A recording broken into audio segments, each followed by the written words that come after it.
Bonjour à tous, je suis Antoine de Blocknity.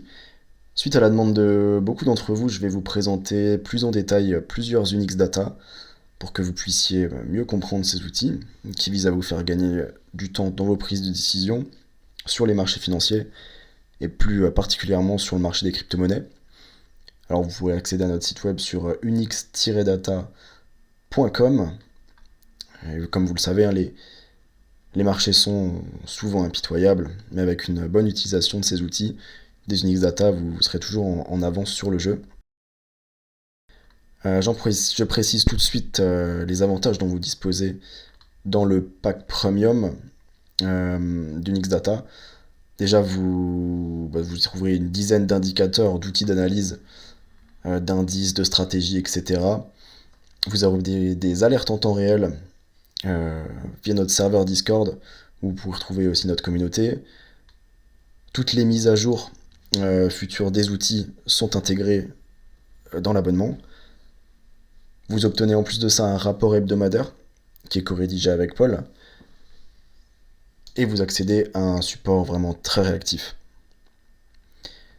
Donc si vous voulez voir tous les différents outils qu'on conçoit, vous avez un petit onglet là-haut qui s'appelle Librairie et ça vous permet d'accéder vraiment à une page qui va vous lister tous les différents outils qu'on a conçus jusqu'aujourd'hui. Vous le verrez d'ailleurs, il y a pas mal de ces petits outils qui sont gratuits, donc auxquels vous pouvez complètement accéder gratuitement via TradingView. Donc vous les retrouvez ici, ils sont indiqués gratuits en vert. Ceux-là, ils sont totalement libres d'accès sur TradingView et souvent open source. Autrement, pour souscrire du coup au pack premium, il vous suffit de faire votre choix parmi les différentes récurrences de paiement. Vous avez un petit onglet tarif ici qui vous permet d'accéder du coup aux différentes offres. Vous le voyez donc, c'est exactement les mêmes packs, mais c'est juste la mensualité, ou du moins la récurrence de ce paiement que vous sélectionnez. Sachez que vous bénéficiez toujours de 7 jours gratuits lors de votre souscription, quelle que soit la récurrence choisie. Et c'est-à-dire que si vous n'êtes pas satisfait, vous pouvez annuler l'abonnement dans les 7 jours et vous ne serez jamais débité. Donc voilà, comme je le disais juste avant, le pack premium il contient tout un tas d'outils qui sont expliqués sur la page librairie si besoin. Vous avez une rapide description à chaque fois. Et si vous avez besoin de plus d'informations, il suffit de cliquer sur l'outil dont vous voulez les spécificités et vous accédez à une page complète. Une fois que vous avez souscrit, si vous avez correctement entré votre nom d'utilisateur TradingView lors du processus, vous avez quasi instantanément accès aux indicateurs via TradingView. Juste des fois, une déconnexion, reconnexion du compte TradingView peut être nécessaire. Comme dit, les Unix Data sont accessibles via notre partenaire TradingView. Alors sachez qu'un compte TradingView gratuit est tout à fait suffisant pour utiliser le Unix Data, mais vous serez limité à l'affichage de 3 indicateurs simultanément sur votre graphique. Vous pouvez tout à fait en enlever un pour en remettre un autre. Ça, vous l'aurez compris.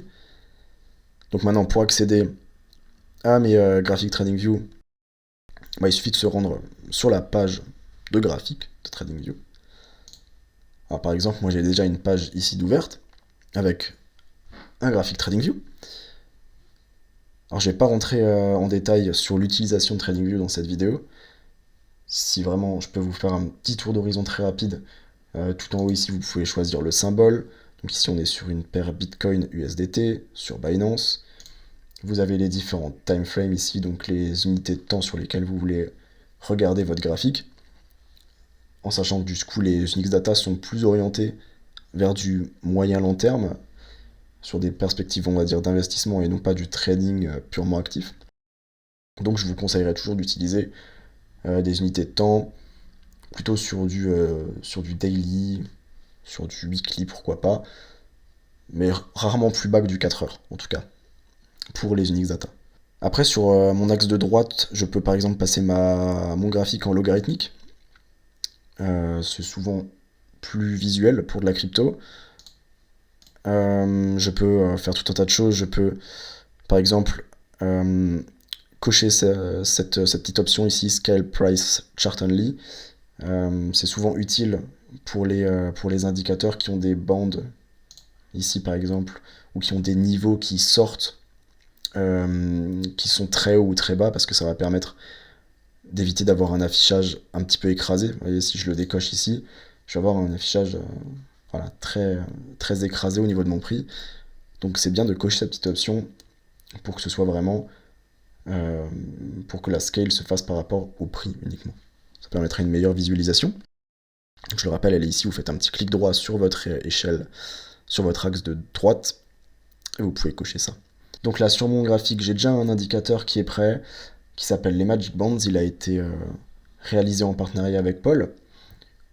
Pour y accéder, si vous avez souscrit au pack premium, vous pouvez aller dans les indicateurs ici et rechercher tout simplement un Magic Bands et vous le trouverez ici. Il vous suffit de cliquer dessus et il apparaîtra sur votre graphique. Alors vous pouvez par exemple aussi le paramétrer, bien que ce soit optionnel. Hein. Vous n'avez pas besoin d'appliquer des configurations spécifiques pour pouvoir utiliser ces indicateurs-là. Mais si vous voulez accéder aux paramètres, il vous suffit d'aller en surbrillance ici sur le nom de l'indicateur et accéder à la petite roue crantée. Vous pouvez d'ailleurs switcher de langue ici, ça permettra d'avoir le petit tableau d'explication en français. Si vous avez besoin de visualiser des actifs qui sont du marché traditionnel, donc comme des actions Apple, Microsoft, etc., vous pouvez switcher le Market Selector sur Traditional ici. Si vous visualisez le marché crypto, vous gardez le Market Selector en crypto. Par contre, si vous visualisez des actions traditionnelles, mais qui sont par exemple en lien avec la crypto, donc typiquement une action d'une compagnie minière de Bitcoin, vous pouvez quand même rester sur crypto. Ça permettra de modifier un petit peu les bandes pour que ça s'adapte au marché qu'on visualise. Après, vous avez différents paramètres sur lesquels je ne viendrai pas forcément ici, parce que le but c'est vraiment de vous expliquer ça au plus rapidement, au plus simple. Mais par exemple, du coup, les Magic Bands, ça va être vraiment un indicateur très complet qui va vous permettre de visualiser si l'actif est dans une condition de survente ou de surachat. Donc si on a notre actif qui arrive vers les bandes orange-rouge là-haut, on va avoir un moment de surachat. Donc il faudrait faire attention parce qu'on pourrait se retourner à la baisse. Et si notre actif arrive dans des zones vertes en bas, on va avoir une condition de survente. Donc on estime que l'actif subit une vente trop forte. Et alors on pourrait effectivement là à l'inverse se retourner plutôt à la hausse. Ça c'est accompagné de petits signaux qui sont sous forme de petites flèches. Rouge pour effectivement un sentiment plutôt baissier, verte pour un sentiment justement plutôt haussier. Vous avez aussi des flèches bleues qui sont orientées soit à la hausse, soit à la baisse, qui vont être basées sur le temps de tendance de l'actif. Donc c'est-à-dire que là, par exemple, ici on a un petit signal où on estime qu'il y a une survente, mais il est bleu parce que la tendance vient seulement d'être baissière. Donc on estime que ça fait pas suffisamment longtemps que l'actif est en tendance pour vraiment donner un signal plus sûr. Vous pouvez retrouver d'ailleurs ce temps en tendance dans le petit tableau ici. Là, on estime que ça fait 91 jours que nous sommes dans une tendance haussière, et la tendance précédente était baissière, ici. La tendance, elle est définie par cette moyenne mobile centrale. Quand elle est verte, on est haussier. Quand elle est rouge, on est baissier. Quand elle est bleue, on est dans un moment contesté de marché. On va dire, on ne sait pas trop. Voilà, vous retrouvez différentes informations dans ce petit tableau. La zone, c'est tout simplement le niveau par rapport aux différentes bandes entre lesquelles se trouve le prix. Donc voilà, qu'est-ce que je peux vous dire d'autre sur les Magic Bands ? Vous voyez que sur Bitcoin, ça fonctionne historiquement plutôt bien. C'est compatible vraiment avec un scope très large d'actifs sur le marché. Par exemple, je peux me mettre sur un autre actif. Je peux prendre quoi ? Avalanche, par exemple. Si je me mets, je peux même utiliser, comme dit, des unités de temps plus larges. Donc si je me mets, par exemple, là, je suis sur Avax, du coup, en daily. On voit que pareil, les signaux sont quand même très pertinents. Je peux aussi venir passer mon graphique, par exemple, du coup, dans une unité de temps plus élevée. Je peux passer là en 3 days, et on verra que les signaux resteront pertinents. Je peux même aller passer en weekly. Et là, en weekly, bon, bah pareil, on a juste un signal qui, pour le coup, a posé le bottom ici. Comme je disais avant, si je veux visualiser un peu mieux certains charts qui peuvent paraître un peu écrasés au niveau crypto, quand il y a de la volatilité, on peut passer ici en logarithmique pour voir un petit peu c'est de manière plus étendue. Néanmoins, pour les Magic Bonds, quand vous manquez un petit peu d'historique, comme par exemple là sur Avax en weekly, là on voit qu'on a l'historique qui commence que à partir du milieu du graphe. Si on manque un petit peu d'historique, on peut aller dans les paramètres de l'indicateur et venir passer le market selector sur traditional, même si c'est un actif crypto, uniquement quand on est dans une situation où on manque d'historique. Si là je sélectionne mon option traditional, on va voir que les bandes vont être calculées avec justement, et ça va pallier à ce manque d'historique. Et on voit que pareil, on a quand même des signaux très pertinents, en l'occurrence ici sur Avax. Mais globalement, si vous êtes sur le marché crypto, avec des historiques cohérents, utilisez bien votre indicateur en mode crypto. Donc vraiment, quand vous êtes en daily sur l'actif crypto, ne changez pas ce paramètre. Maintenant, pour vous parler un petit peu rapidement d'un second indicateur, je peux vous parler du Ultimatix Screener et du Ultimatix Oscillator, qui sont nommés sous le sigle symbole BUX dans les Unix Data. Donc là, le but de cet indicateur-là, c'est de vous fournir tout un tas de petites données techniques, vraiment en un seul coup d'œil. Donc là, dans ce screener, vous avez plusieurs indicateurs techniques de base. Vous connaissez sans doute le RSI, qui est souvent très utilisé sur les marchés. Et vous avez différentes unités de temps ici. Donc là, on a du 1 heure par défaut, du 4 heures, du daily, donc du journalier. Et là, sur la première colonne, j'ai l'unité de temps de mon graphique qui est sélectionné. Donc là, je suis en weekly, en hebdomadaire. Donc j'ai les valeurs hebdomadaires dans cette première colonne.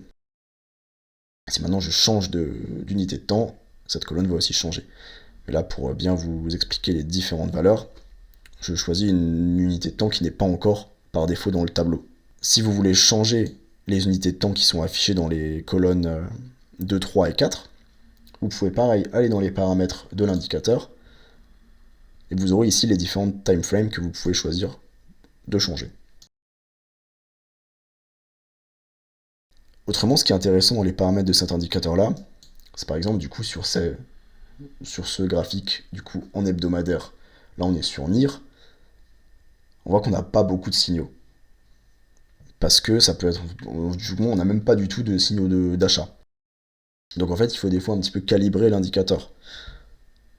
Donc pour ça, je vais me rendre dans le paramètre Oversold Zone et je vais la réduire un petit peu pour essayer de trouver un signal d'achat. Voilà, par exemple ici, je la réduis juste d'un cran et donc je vais avoir maintenant un signal d'achat qui va apparaître. Ok. Là, ça peut plus m'intéresser et l'indicateur est mieux calibré. On a juste en dessous du coup un oscillateur qui vient en fait évoluer en fonction des états de survente ou de surachat des différents indicateurs qui sont dans le screener. Donc par exemple, là quand on voit que notre oscillateur est vers le haut de son range, c'est qu'on va avoir plusieurs de nos indicateurs de la table qui vont être dans un niveau de surachat. Donc là on avait du surachat. À l'inverse, quand on va approcher de la zone basse, on va avoir de la survente. Donc là, vu qu'on a défini dans les paramètres, je le rappelle ici, notre zone de survente à 5, on va déclencher un signal quand l'oscillateur va atteindre moins 5. D'accord? Donc là, on voit qu'on arrive à moins 5 ici, et on a bien ce signal qui se déclenche. Par exemple, si avec la petite option d'ailleurs, je ne l'ai pas montré tout au début, mais vous avez une option de replay ici sur TradingView. Donc si maintenant avec cette option de replay, je me mets au niveau de ce signal, on voit effectivement dans la table ici que j'avais quelque chose de très vert quand on a déclenché le signal. J'avais bien 5 indicateurs qui étaient verts ici. Donc on a déclenché un signal. Voilà, on peut maintenant passer sur un autre indicateur à vous montrer. Alors ici on a plusieurs indicateurs qui sont affichés ensemble. on a le pivot identifier et le string reversion. Donc ici, le pivot identifier, le but c'est de vous afficher des niveaux clés. Ça peut être un ATH, un ATL qui doit être plus en bas ici. Par exemple, ça peut être des niveaux d'ATH intermédiaires. Alors le pivot identifier, lui, il a pour but de vous afficher des niveaux clés sur votre graphique, notamment des supports et des résistances dynamiquement et automatiquement pour que vous n'ayez pas besoin de les chercher vous-même. On va venir vous afficher tous les niveaux de support, les niveaux de résistance. Donc si par exemple, sur cet indicateur-là, je veux garder que ce qui m'intéresse, que les supports, les niveaux de support et les niveaux de résistance, je peux me rendre dans les paramètres et aller décocher les ATH, ATL et les niveaux intermédiaires. Donc si je coche ça, voilà, l'ATH ici a disparu, et on garde les niveaux de support de résistance. Donc en plus de mon indicateur qui m'affiche mes niveaux automatiquement, j'ai affiché un second outil Unix Data qui s'appelle le String Eversion. Donc lui va me permettre d'obtenir des niveaux, des points de survente et de surachat. Ça peut se rapprocher d'une même logique que les Magic Bands, mais ça utilise un autre mécanisme de calcul pour détecter ces points-là. Ça peut tout à fait se corréler d'ailleurs avec les Magic Bands, mais là pour le coup, j'utilise ça avec le pivot identifier pour venir un petit peu confirmer un niveau. Donc là par exemple, on voit qu'on a un niveau de support ici avec un signal de la part de cet indicateur-là. Donc ça donne un peu plus de force à ce signal-là, le fait d'être sur support. Pareil ici en bas, on a des niveaux qui sont sur des supports, donc c'est d'autant plus intéressant. Encore une fois ici, là à l'inverse, on a un signal de vente qui était sur un niveau résistant, comme c'est le cas plus récemment ici. D'accord ? Donc là, ça donne un peu plus de force au signal. En plus de ça, par rapport à cet indicateur-là, si je veux ajouter d'autres signaux, je peux aller dans les paramètres du BSR ici, et je peux afficher les signaux du RSI Slope, qui est un autre indicateur qui fonctionne très bien. Donc là, en activant ça, je vois que j'ai des signaux couleur vert foncé et orange qui apparaissent. Et on va voir qu'on peut avoir d'autres choses intéressantes, pareil, qu'on peut corréler avec ces niveaux de support. Par exemple, ici, on a un nouveau signal qui apparaissait sur support qui était pertinent. Là, on avait un signal du RSI Slope qui venait après plusieurs signaux de survente. Donc pareil, ça pouvait être considéré vraiment comme un signal fort.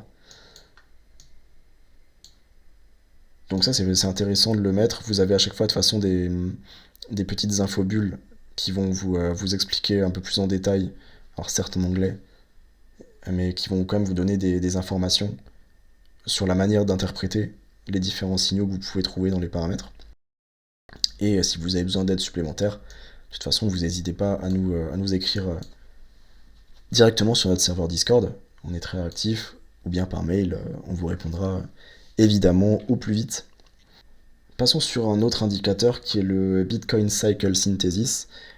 Donc le BCS, il est en deux parties. Il y a une partie affichage graphique et une partie oscillateur. Donc là, on est vraiment sur un indicateur spécifique à Bitcoin, hein, comme son nom l'indique, Bitcoin Cycle Synthesis. On est vraiment sur un outil créé, conçu pour Bitcoin. Et là, on a quand même quelque chose...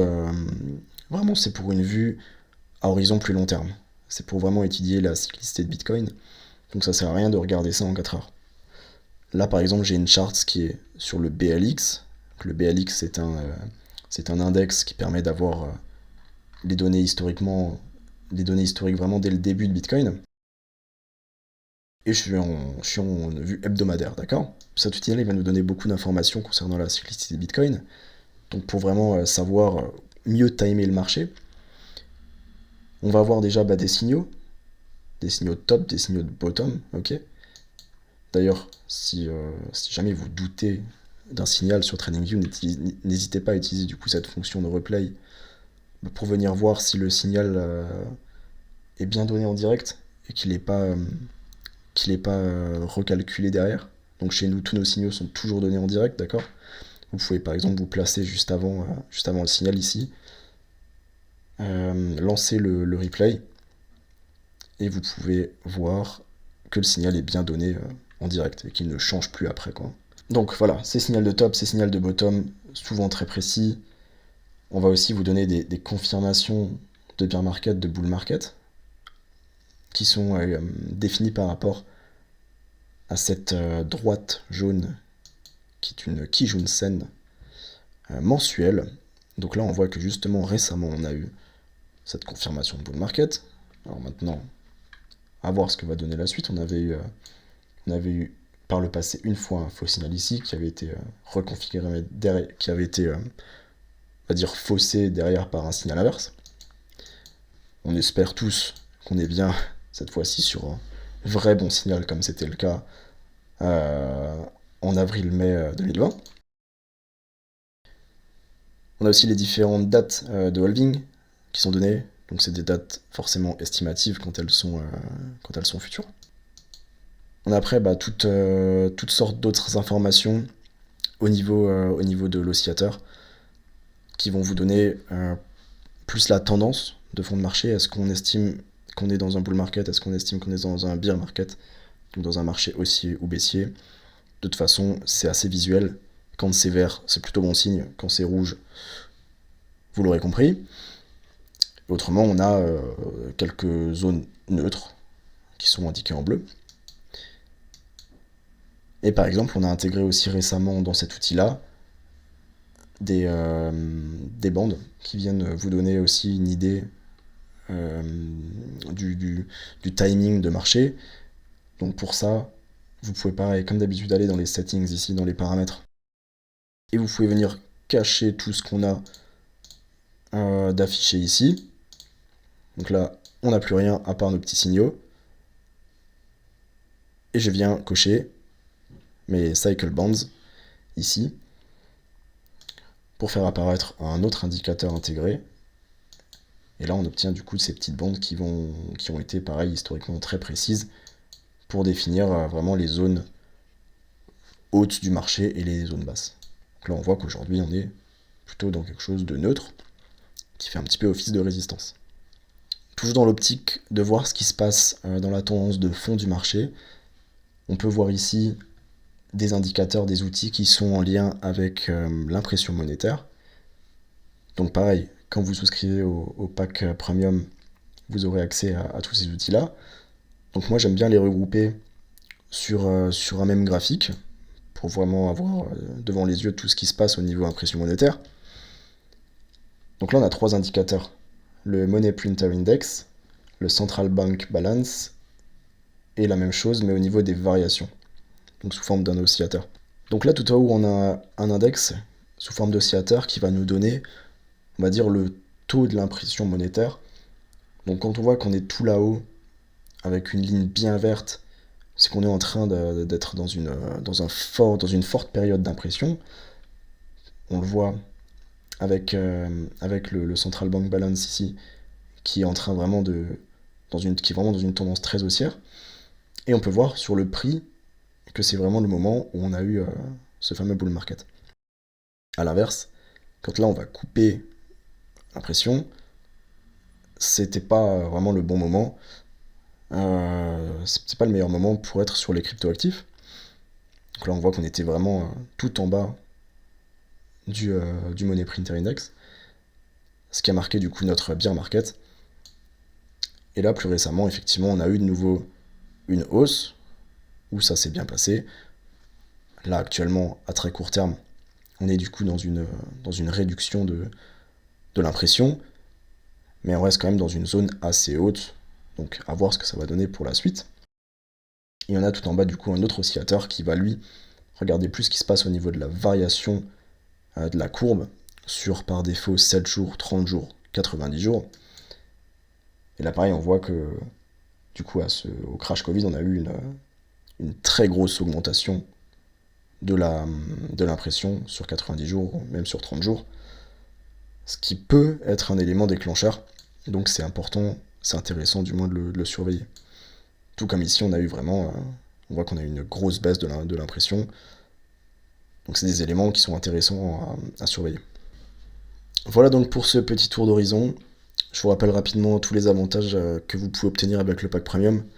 En plus d'une dizaine d'indicateurs d'outils d'analyse, vous aurez donc accès à des alertes en temps réel, notre serveur Discord, toutes les mises à jour sur des outils et tous les futurs nouveaux outils qu'on est en train de développer. Et il y en a encore plein qui arrivent. Le rapport de marché hebdomadaire co-rédigé avec Paul. Et un support qui sera vraiment très accessible. Sans compter donc l'accès de 7 jours qui est gratuit, qui est inclus. Et donc voilà, si vous souhaitez y souscrire, c'est très simple. Vous allez sur la page des tarifs et vous sélectionnez la récurrence qui vous convient le plus. Donc si par exemple je veux sélectionner l'abonnement annuel, qui est celui où vous bénéficiez de la plus grosse remise, vous cliquez sur le bouton s'abonner, vous arrivez sur cette page, vous pouvez voir que le paiement initial, il est bien de 0€, d'accord. Vous remplissez vos informations et puis vous pourrez accéder à la page de finalisation. Voilà, je vous remercie de m'avoir écouté. Je vous remercie aussi pour vos précieux retours, que ce soit sur les rapports de marché hebdomadaires ou que ce soit concernant les outils. Ça nous permet vraiment de les faire toujours évoluer, de satisfaire toujours plus la communauté. Si vous voulez d'autres vidéos plus en détail sur certains indicateurs, n'hésitez pas à nous le dire, on fera ça avec plaisir. Et on essaiera de faire à l'avenir beaucoup plus de live avec vous dans une utilisation régulière des outils pour que vous puissiez vraiment tirer les meilleurs bénéfices possibles. Et donc j'en profite aussi d'ailleurs à tous pour vous souhaiter une très bonne année. Et je vous dis à bientôt.